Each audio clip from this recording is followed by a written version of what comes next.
তোমাদের আমরা জীবনে কিভাবে সফলতা অর্জন করতে পারি সেই গল্প শোনাবো। আমার গল্পের নাম শেষ চেষ্টা। এক রাজ্যে এক প্রভাবশালী রাজা রাজত্ব করতেন। একদিন সেই রাজার দরবারে এক আগন্তুকের আগমন হলো। সেই বিদেশি লোকটি রাজাকে একটি সুন্দর পাথর উপহার হিসেবে দিলেন। রাজা সেই পাথরটি দেখে খুবই খুশি হলেন। তিনি মনে মনে ঠিক করলেন তিনি সেই পাথরটি দিয়ে নিজের মূর্তি গড়াবেন। রাজা তখনই মন্ত্রীকে ডাকলেন, মন্ত্রী মন্ত্রী মন্ত্রী, আমি এই পাথরটি দিয়ে নিজের মূর্তি গড়াতে চাই।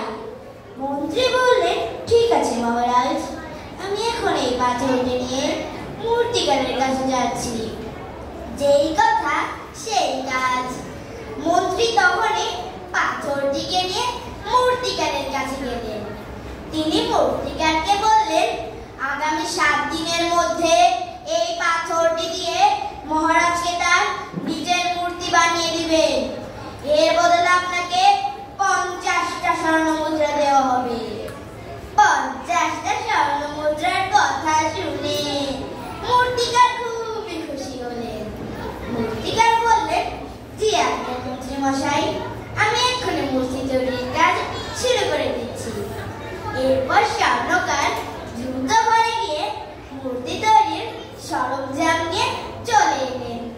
তিনি সেখান থেকে হাতুড়ি বের করে পাথরটি ভাঙার জন্য জোরে জোরে আঘাত করতে লাগলেন। কিন্তু পাথরটি কিছুতেই ভাঙছিল না। যেমন পাথর ঠিক তেমনই রয়ে গেল। প্রায় 50 বার জোরে জোরে আঘাত করার পর তিনি পাথরটি ভাঙার জন্য শেষবারের জন্য হাতুড়িটি উপরে ওঠালেন।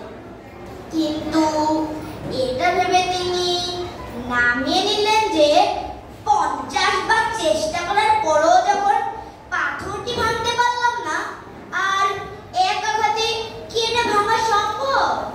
মূর্তিকার তখনই পাথরটিকে নিয়ে মন্ত্রীর কাছে গেলেন। তিনি মন্ত্রীকে বললেন, মন্ত্রী মশাই, এই পাথর ভাঙা আমার পক্ষে সম্ভব নয়। মন্ত্রীর মনটা খুব খারাপ হয়ে গেল, কারণ মন্ত্রীকে যে মহারাজের কথা পালন করতেই হবে।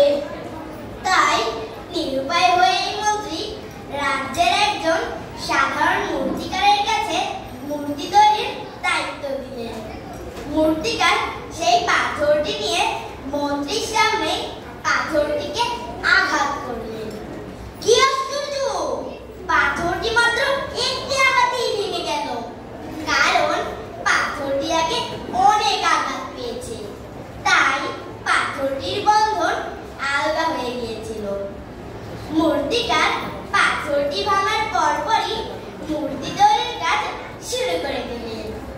আর এদিকে মন্ত্রী ভাবতে লাগলেন, ইস, যদি সেই মূর্তিকার আর একটিবার শেষ চেষ্টাটুকু করতো, তাহলে সে নিশ্চয়ই 50টা স্বর্ণ মুদ্রা পেয়ে যেত। তা বন্ধুরা, এই গল্পটি থেকে আমরা কি শিখতে পেলাম? এই গল্পটি থেকে আমরা শিখতে পেলাম যে আমাদের লেখাপড়া জীবন ও কর্মজীবনে কোনো কাজ করার সময় আমাদের সামনে সমস্যা আসে, আর সমস্যা আসলেই আমরা আত্মবিশ্বাস হারিয়ে ফেলি, চেষ্টা করা ছেড়ে দিই।